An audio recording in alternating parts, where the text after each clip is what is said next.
The execution is over, but the city of Jerusalem is still on edge. The dust hasn't settled from the crucifixion, and a tense unease hangs over the religious establishment. Normally, the Roman process for a condemned criminal ended right here, in the valley of Gehenna.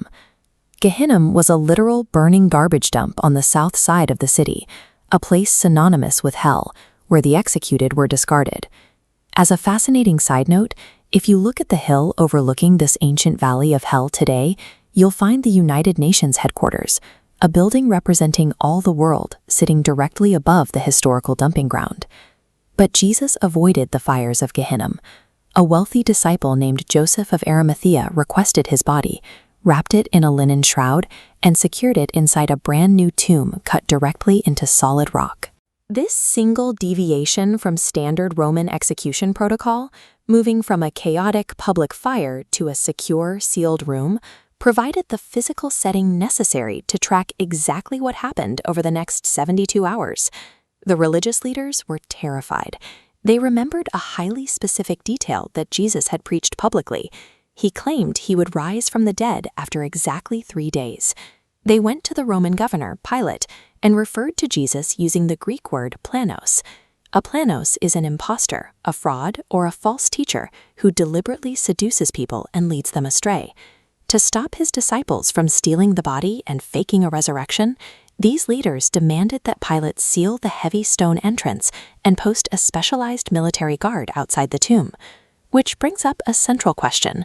If Jesus had the power over life and death, why wait? Why not step right off the cross, or rise immediately after being taken down, to provide undeniable, instant proof to his executioners? Yet he chose a specific, delayed 72-hour window. And it was this exact mathematical delay that terrified his critics the most, setting a high-stakes countdown in motion. In first-century Jewish culture, there was a prevailing tradition regarding death. People believed that a deceased person's spirit would linger near their dead body for a period of exactly 3 days.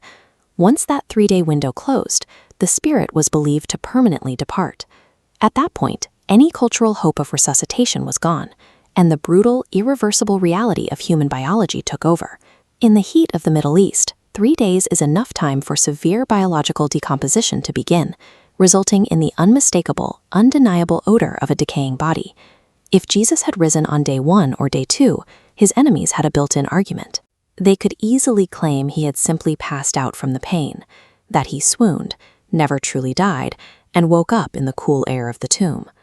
Waiting until the 3rd day removed that argument entirely. It was the exact biological and cultural threshold required to medically and publicly prove his physical death to a deeply skeptical world.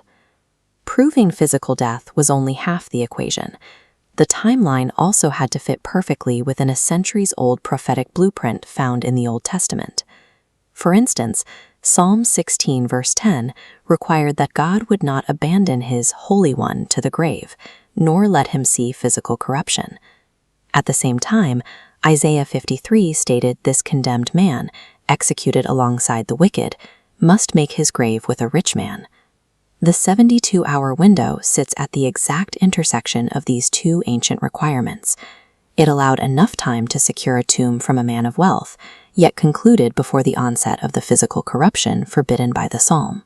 Earlier in his ministry, the Pharisees had approached Jesus and demanded a simple, miraculous sign, something to prove his authority on their own terms. He refused to perform for them. Instead, he told them that they would receive no sign at all, except for one specific historical callback, the sign of the prophet Jonah. The parameters of this sign were explicit. Just as Jonah was entombed in the belly of a massive fish for 3 days and 3 nights, the Son of Man had to be entombed in the heart of the earth for the exact same duration. This delay was a deliberate, perfectly timed trap. By the time this 3-day requirement was fully accomplished, it would be far too late for the religious leaders to deny the reality of the miracle. When you look at the mechanics of this timeline, you see a pacing that is never late, rarely early, and executed with exact historical precision. In a single 72-hour window, 3 distinct requirements were met. It provided undeniable biological proof of death, fulfilled a complex ancient textual architecture, and delivered the promised sign of Jonah directly to his critics. The deep irony here is that the religious leaders themselves secured the evidence. The heavy stone and the military guard they demanded only served to independently verify the exact timeline they were trying to prevent.